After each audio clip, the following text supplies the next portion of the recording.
ایک ایسی امت بنی تھی، ایک ایسی عجیب غریب امت، آسمان کی آنکھوں نے ایسی امت دیکھی نہیں، کبھی نہیں دیکھی۔ اس امت کی عورتوں کے عجیب جذبات تھے۔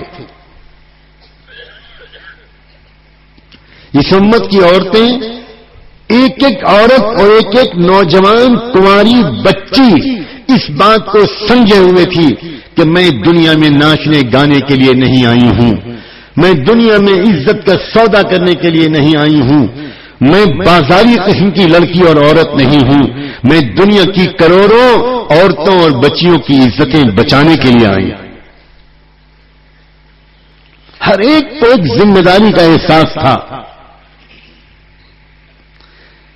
پوری امت یہ سمجھتی تھی کہ ہم اپنے لیے پیدا ہی نہیں کیے گئے ہیں، ہم تو کسی دنیا کے انسانوں کے لیے بنائے گئے، دنیا کے انسانوں کی خدمت کے لیے، دنیا کے اندر انصاف پھیلانے کے لیے، دنیا میں امن قائم کرنے کے لیے، دنیا میں کمزوروں، ضعیفوں، معذوروں، اپاہجوں، غریبوں اور مظلوموں کی مدد کے لیے ہم پیدا کیے گئے ہیں، ہم صرف کھانے کمانے بچے پیدا کرنے کے لیے نہیں پیدا کیے گئے۔ ایک بات کو سمجھنے کی کوشش کرو، دیکھو ایک زندگی وہ ہوتی ہے جو صرف اپنے لیے گزرتی ہے، ایک زندگی وہ ہوتی ہے جو اپنے بچوں کے لیے گزرتی ہے۔ دونوں میں فرق ہوتا ہے کہ نہیں ہوتا؟ ایک نوجوان لڑکا جب تک اس کی شادی نہیں ہوتی، ہو سکتا ہے کہ وہ اپنے وقت اور پیسے کے خرچ کے سلسلے میں کچھ لاپرواہی کرے، اس کو پاکٹ منی ملتا ہے، وہ ادھر ادھر اڑاتا ہے، موبائل میں، انٹرنیٹ میں، آئس کریم میں، پیپسی میں، چاکلیٹ میں، اور رات میں دیر سے گھر واپس آتا ہے۔ لیکن جب اسی نوجوان لڑکے کی شادی ہوتی ہے اور اس کی زندگی میں ایک زندگی اور داخل ہوتی ہے، تو اس کا اپنے وقت اور پیسے کو خرچ کرنے کا انداز بدلنے لگتا ہے۔ اب یہ سوچتا ہے کہ میں اکیلا نہیں ہوں، میرے ساتھ ایک زندگی اور جڑ گئی۔ یہ رات کو جلدی گھر واپس آتا ہے، وقت برباد نہیں کرتا، پیسے بھی بچا بچا کر رکھتا ہے، اس کو فیملی کو چلانا ہے۔ اور جب اس کے 2-3 بچے ہوتے ہیں، یہ گھر اس کا آباد ہوتا ہے، تو اور زیادہ اب وہ اپنے ایک ایک پیسے کو بچا کر خرچ کرنے لگتا ہے۔ وہ جانتا ہے کہ اب یہ پیسے صرف میرے نہیں ہیں، میرے بچوں کی ہیں، میرے بچوں کی اسکول کی فیس بھی ادا کرنی ہے، میرے بچوں کو یونیفارم بھی لانا ہے، بچوں کو گھمانے بھی لے جانا ہے، بچوں کو کھلانا پلانا ہے، ان کے لیے مکان بنانا ہے، ان کے لیے ان کو شادیاں کرنی ہیں۔ اب انسان کا انداز بدلتا ہے صرف اس لیے کہ اس کی زندگی میں 3-4 زندگیاں داخل ہو جاتی ہیں۔ تصور کرو ایک ایسی امت کا جس امت کا ایک ایک فرد یہ سمجھتا ہو کہ ہم پیدا کیے گئے ہیں پوری دنیا کے تمام انسانوں کے لیے۔ اس امت کا پیسے کے خرچ کرنے کا انداز، اس امت کا اپنے وقت کو خرچ کرنے کا انداز کیا بدل نہیں جائے گا؟ یہ جو صحابہ کرام کی فضول خرچیاں ختم ہوئیں، صحابہ کرام کی زندگی میں سادگی آئی، صحابہ کی زندگی میں کفایت شعاری آئی، صحابہ ایک ایک منٹ کو صحیح استعمال کرتے تھے، نہ ان کی عورتیں فضول باتوں میں، بازاروں میں گھومنے میں، شادی بیاہ کی تقریبات میں ایک منٹ بھی برباد کرتی تھیں، نہ ان کے مرد، نہ ان کے بوڑھے، نہ ان کے جوان، نہ ان کے غریب، نہ ان کے امیر، ہر ایک بچا بچا کر اپنے وقت کو اور پیسے کو خرچ کرتا تھا۔ اس کی وجہ یہ تھی کہ ان سب کو یہ یقین کامل تھا کہ جس طرح محمد الرسول اللہ ہمارے لیے جی کر گئے ہیں، ہم کو دنیا کے انسانوں کے لیے جی کر جانا ہے۔ کوئی فرق نہیں تھا۔ تب یہ امت تھی، اور جب یہ امت ایسی بنی تو اللہ تعالی نے اس امت کے ہاتھ میں دنیا کی قیادت سپرد کر دی، اس امت کو موقع دیا کہ اب تم اس قابل ہو گئے ہو، اب ہم تم کو موقع دیتے ہیں کہ تم انسانوں کے اندر انصاف قائم کرو۔ اسی لیے اللہ نے ان کو دنیا میں محبوبیت دی، دنیا میں پاور دیا، دنیا میں اقتدار دیا، دنیا میں حکومت دی، اس لیے کہ وہ دنیا کے انسانوں کے لیے رحمت بن گئے تھے، بوجھ نہیں تھے وہ مسائل نہیں بنے ہوئے تھے، بلکہ سارے دنیا کے مسئلوں کا حل بنے ہوئے تھے۔ آج کے مسلمان ذرا اپنے گریبان میں جھانک کر دیکھو، ذرا کہاں پہنچ گئے ہم؟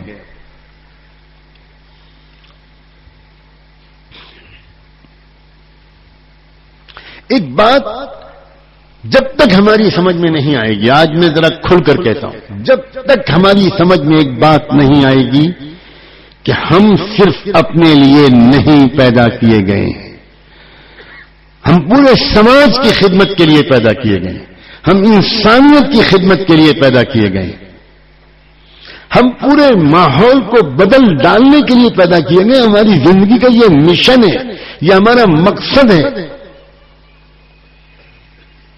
تب تک دین کی حقیقت ہماری زندگی میں نہیں آ پائے۔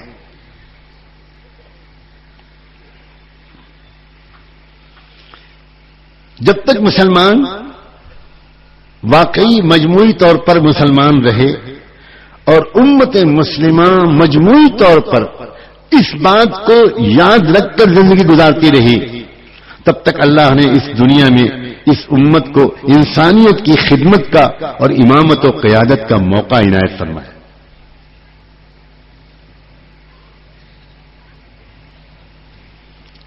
دنیا میں جتنی ترقیاں ہوئیں، جتنی بہار آئی، وہ اسی دور میں آئی۔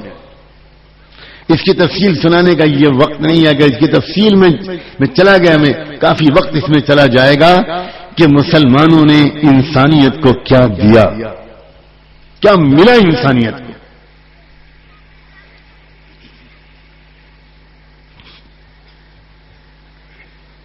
شرافت، انصاف، امن، بھائی چارہ، معاف کرنے کی عادت، انتظار کرنے کا حوصلہ، بدلہ نہ لینا، خون نہ بہانا،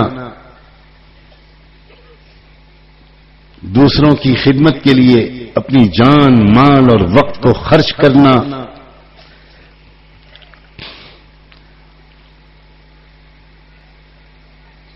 یہ سارے قیمتی تحفے امت مسلمہ کے ذریعے انسانیت کو ملے۔ انسانیت نہیں جانتی تھی اس وقت، کسی ملک میں انسانیت نہ عورتوں کی عزت کرنا جانتی تھی، نہ بزرگوں اور بوڑھوں کی عزت کرنا جانتی تھی، نہ غریبوں کے ساتھ اچھا سلوک کرنا جانتی تھی، نہ پڑوسیوں کے ساتھ اچھا سلوک کرنا جانتی تھی، نہ یتیموں اور بیواؤں کے آنسو پوچھنا جانتی تھی۔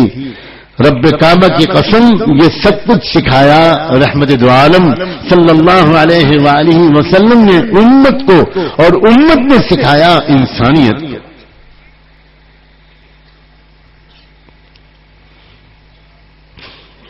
جب تک مسلمان اس مزاج کے ساتھ رہے، ہو سکتا ہے کچھ مسلمانوں سے انفرادی طور پر تاریخ میں کچھ گناہ بھی ہوئے ہوں، افراد سے گناہ ہو سکتے ہیں اور وہ ہوئے، غلطیاں ہو سکتی ہیں اور وہ ہوئی، لیکن مجموعی طور پر، قومی اور اجتماعی طور پر پوری امت دنیا کی بہترین قوم بن کر رہی، خدمت گزار قوم، بھلا چاہنے والی قوم۔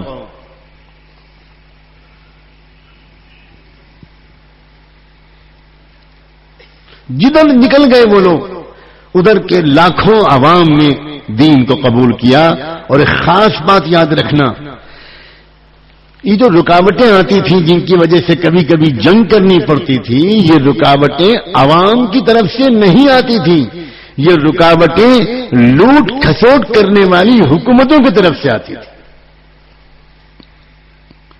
وہ جانتی تھی حکومتیں کہ اگر یہ لوگ ہمارے عوام کے ساتھ مکس اپ ہو گئے اور لوگوں نے قریب سے ان کو دیکھا ہمارے عوام نے، تو پورے کے پورے ہمارے ملک کے عوام ان کا دین قبول کر لیں گے۔ اس لیے وہ نہیں چاہتے تھے، اور وہ حکومتیں جو ناکام ہوئیں، مٹھی بھر صحابہ کرام کے سامنے جو شکست کھا گئیں، اس کا ایک بہت بڑا ظاہری سبب یہ بھی ہوا کرتا تھا کہ ان کے ملک کے عوام ان کی فوجوں کا اور اپنی حکومتوں کا ساتھ نہیں دیتے تھے. کاش کے علماء ان نقاط پر ذرا غور کریں. ہم عام طور پر جس طرح کی باتیں کرتے ہیں اس سے کوئی تربیت نہیں پیدا ہو پاتی. ہم فوراً یہ سمجھتے ہیں کہ آسمان سے فرشتے آ گئے اور مدد آ گئی اور فتح ہو گئے.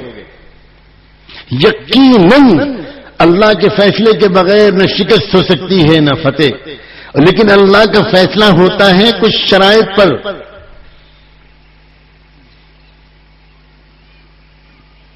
ان کے عوام ان کے اپنی حکومتوں کا ساتھ نہیں دیتے تھے. ان کے عوام جو کر سکتے تھے ان آنے والوں کی مدد کرتے تھے، چھپ چھپ کے مدد کرتے تھے، سامنے نہیں آ سکتے تھے. دعائیں کرتے تھے ان کے عوام. ان کے بوڑھے گرجا گھروں میں بیٹھ کر دعائیں کرتے تھے کہ اللہ اے خدا یہ جو مدینے سے لوگ آئے ہیں بس یہ فتح ہو جائیں اور انہی کے ہاتھ میں ہمارا ملک چلا جائے. یہ لوگ بہت اچھے لوگ ہیں، ہمارے جو حکومت والے ہیں انہوں نے تو تباہ کر دیا، خون چوس لیا، ہمیں جینے کا حق نہیں ہے. البدایہ والنہایہ پڑھیں علماء کرام. حضرت شاہ ولی اللہ رحمۃ اللہ علیہ کے حجت اللہ البالغہ میں اشارات پڑھیں. حضرت شاہ صاحب نے اس وقت کی گرتی ہوئی مغل حکومت کے بگڑے ہوئے بادشاہوں کو سمجھانے کے لیے کہا تھا، یاد رکھنا اگر تم اس ملک کی تباہی اور اپنی حکومت کے زوال سے بچنا چاہتے ہو تو کیسر و کسرا کی حکومتوں کے زوال کے اسباب مجھ سے پوچھو. انہوں نے لکھا ہے صاف صاف کہ اس لیے قیصر اور کسرا کی حکومتیں چھنی رومن اور پرشین امپائر میں، اس لیے انقلاب آیا، اس لیے اسلام وہاں پر چلا کیونکہ وہاں کی حکومتیں اپنے عوام پر بے پناہ ظلم کر رہی تھیں. لاکھوں عوام دن رات اوور ٹائم محنت کر کے بھی 2 وقت کی روٹی نہیں کھا پاتے تھے. اتنے ٹیکسز کا بوجھ ان حکومتوں نے اپنے غریب عوام پر لاد دیا تھا اور خود عیاشیاں کرتے تھے. ایک ایک بادشاہ کے، شہزادے کے، تاج کے ایک ایک موتی کی قیمت اس دور کی قیمت کے لحاظ سے 1,80,00,000 ڈالر ہوتی ہے. ہرقل بادشاہ، رومن امپائر کا بادشاہ جس وقت بھاگا ہے تو جس وقت بھاگا ہے آپ یقین آپ حیرت کریں گے، ہرقل بھاگتے ہوئے اپنے ساتھ 700 باورچیوں کو لے کر گیا ہے. جیسے آج کل کی حکومت والے اور آج کل کے منتری اور منسٹر اور آج کل کے ساری دنیا کے حکمراں اس طرح لوٹ کھسوٹ میں لگے ہوئے ہیں، یہی حال اس وقت کے حکمرانوں کا تھا. اور ادھر جب یہ پہنچے مدینہ منورہ سے جانے والے صحابہ اور تابعین، ان کی زندگی، ان کے جذبات، ان کی تمنائیں یہ بار بار یہ پیغام دیتے تھے، ہم تم سے کچھ لینے کے لیے نہیں آئے ہیں، ہم تو تم کو بندوں کی غلامی سے نکال کر خدا کی غلامی تک پہنچانے کے لیے آئے ہیں، ہم تم کو آزادی دلانے کے لیے آئے ہیں. اور وہ صرف عوام سے بات نہیں کرتے تھے. جب پرشین امپائر کے آرمی چیف نے جب یہ بات کہلائی، رستم جس کا نام تھا، اور اس نے یہ بات کہلائی کہ میں پہلے بات کرنا چاہتا ہوں جو لوگ مدینے سے آئے ہیں ان سے کہلا دو کہ وہ اپنا ایک نمائندہ ڈیلیگیشن بھیجیں، میں ان سے بات کرنا چاہتا ہوں کہ وہ لوگ آئے کیوں ہیں مدینے سے ہمارے ملک میں، کیا مقصد ہے ان کے آنے کا. سلام ہو امیر الجیش حضرت سعد پر کہ انہوں نے ایک وفد، ایک جماعت بنائی اور کہا جاؤ اور جا کر رستم کے سامنے بات کرنا. اور دیکھو اس جماعت کے متکلم انہوں نے کس کو بنایا؟ ربعی ابن عامر کو. اس میں ہاشمی مطلبی لوگ بھی رہے ہوں گے، اس میں قریش کے گورے چٹے بہترین شاہی بڑے خاندانوں کے صحابہ بھی رہے ہوں گے، بہترین نمائندہ فصیح لوگ بھی رہے ہوں گے. لیکن ربعی ابن عامر ایک سانوڑے رنگ کے چھوٹے سے قد کے گنگریا والے بال کے ایک ادنا درجے کے غلام تھے. غلام ہم سب کی عزت و ناموس ربعی ابن عامر کے قدموں پر قربان ہو. اتنا گمنام صحابی کہ جن کا اگر یہ واقعہ نہ ہوتا تو شاید تاریخ میں ان کا نام بھی نہ. اس کو متکلم بنایا. اور ربیع ابن عامر آرمی چیف کے پاس گئے, عجیب انداز سے گئے, اور اس کے بعد آرمی چیف رستم کے پاس بیٹھ کر کہا کیوں بلایا آپ نے؟ رستم نے کہا من الذی جاء بکم, تم لوگ آئے کیوں ہمارے ملک میں؟ یہ میں یہ پوچھنے کے لیے بلایا ہے. تو اس وقت انہوں نے جملہ کہا تھا اللہ ابتعثنا لنخرج من شاء من عباده من عبادت العباد الى عبادت رب العباد. ہم کو اللہ نے بھیجا ہے. ربیع ابن عامر آپ کی عظمتوں پر ہزاروں سلام. ربیع ابن عامر یہ جملہ آپ نے کیسے کہا کہ اللہ نے بھیجا ہے؟ یہ جملہ تو نبیوں کی زبان سے اچھا لگتا تھا. آپ یہ بھی تو کہہ سکتے تھے کہ مجھے امیر المومنین نے بھیجا ہے, عمر بن خطاب نے. آپ یہ بھی تو کہہ سکتے تھے کہ ہمارے لشکر کے امیر حضرت سعد نے ہم کو بھیجا ہے. آپ یہ بھی تو کہہ سکتے تھے کہ رسول اللہ ہم کو بھیجنے کی تاکید کر کے دنیا سے رخصت ہوئے. مگر ربیع بن عامر آپ ایک امتی ہو, اور ایک امتی ہو کر کہہ رہے ہو اللہ نے بھیجا ہے. ربیع بن عامر کی روح جواب دیتی ہے اے نادان مسلمانوں, تم نہیں جانتے محمد الرسول اللہ اکیلے مبعوث نہیں تھے. محمد الرسول اللہ مبعوث تھے امت مسلمہ کی طرف, اور امت مسلمہ مبعوث ہے اقوام عالم کی طرف. ہم بھیجی ہوئی امت ہیں لوگوں, یہی سمجھانا چاہتا ہوں. ہم ایک خاص مشن کے لیے بھیجے گئے لوگ ہیں. ہم صرف کھانے کمانے اور نماز روزے کے لیے نہیں بھیجے گئے ہیں. ہم صرف بچے پیدا کرنے کے لیے نہیں بھیجے گئے ہیں. اگر ہم نے اس ذمہ داری کو محسوس نہ کیا اور ہم تماشا دیکھتے رہے, عزتیں لوٹ رہی ہیں لڑکیوں کی ہمارے ملک میں اور پورے عالم میں. بچیوں کا اسکول جانا مصیبت ہو گیا, کالج جانا مصیبت ہو گیا, ریل اور بس پر بیٹھنا مصیبت ہو گیا. جب تک بچی اسکول سے واپس نہیں آ جاتی ماں پریشان رہتی ہے, پتہ نہیں میری بچی کے ساتھ آج کیا ہوگا. ہم تماشا دیکھتے رہیں, پورے ملک میں کسانوں پر ظلم ہو, مزدوروں پر ظلم ہو, غریبوں پر ظلم ہو, بچیوں کی عزتیں لوٹی جائیں, 3-3 سال اور 5-5 سال کی بچیوں کی آبرو لوٹی جا رہی ہو, اور ہم آرام سے کھاتے پیتے رہیں. میں قسم بگے کہنے کو تیار ہوں قیامت کے دن ہم جواب نہیں دے پائیں. ہم ایک مبعوث امت ہیں اللہ کے بندوں, ہم بھیجے گئے لوگ ہیں. ہمارے جیتے جی دنیا میں ناانصافی ہوتی رہے, ہمارے جیتے جی دنیا میں ظلم ہوتا رہے, رشوتیں لی جاتی رہیں, عزتیں لوٹی جاتی رہیں, سماج پورا کا پورا اندھا جاہلی سماج بن جائے, اور ہماری ایک رات کی نیند نہ اڑے, ہماری پیشانیوں پر شکن نہ آئے, یہ امت مسلمہ کی شایان شان بات نہیں ہے. جب تک امت مسلمہ دنیا کے انسانوں کا دکھ درد محسوس کرتی رہی, تبھی تک اللہ نے امت مسلمہ کو دنیا کی خدمت کا موقع دیا. اور جب مسلمان بگڑ گئے, جب ہم مسلمان بگڑ گئے, جب ہم مسلمانوں نے بھی خالی تاج محل اور قطب مینار بنانے شروع کر دیے, جب ہم مسلمانوں نے اپنی ذمہ داریاں ادا کرنی بند کر دی, جب ہم مسلمانوں نے بھی شراب, کباب اور شباب اور قوالی اور جام و صبح کے دور چلانے شروع کیے, جب ہم مسلمانوں نے بھی مشاعرے کرنے شروع کیے اور قوالیاں کرنے شروع کی, جب ہم مسلمانوں نے غریب انسانوں کے دکھ درد کو, ان کی آہ و کراہ کو سننا بند کر دیا, جب ہم مسلمانوں نے اپنی بیٹیوں کی شادیوں میں لاکھوں روپے خرچ کرنا شروع کر دیا, اللہ نے اس وقت بڑا کرم کیا کہ ہم مسلمانوں کو دنیا کے اسٹیج سے نیچے اتار دیا. میں بہت ہوش آواز کے ساتھ یہ جملہ بول رہا ہوں کہ اللہ نے بڑا کرم کیا کہ ہم کو دنیا کے اسٹیج سے نیچے اتار دیا. آپ سوچ رہے ہوں گے کہ یہ کرم کیسے ہے. شاید 2 دن میں بیانوں میں حضرت بہت تھک گئے اور کہنا کچھ اور چاہ رہے ہیں, کچھ بہک رہے ہیں, ذرا پانی پلاؤ بھائی. میں اطمینان دلاتا ہوں کہ میں بالکل تھکا ہوا نہیں ہوں, خوب آرام دلایا ہے آپ لوگوں نے. میں بہت ہوش و آواز کے ساتھ کہہ رہا ہوں, ایک بار پھر دہراتا ہوں, اللہ نے بڑا کرم کیا کہ مسلمانوں کو دنیا کی حکومت سے نیچے اتار دیا. کیوں کہہ رہا ہوں کہ کرم کیا؟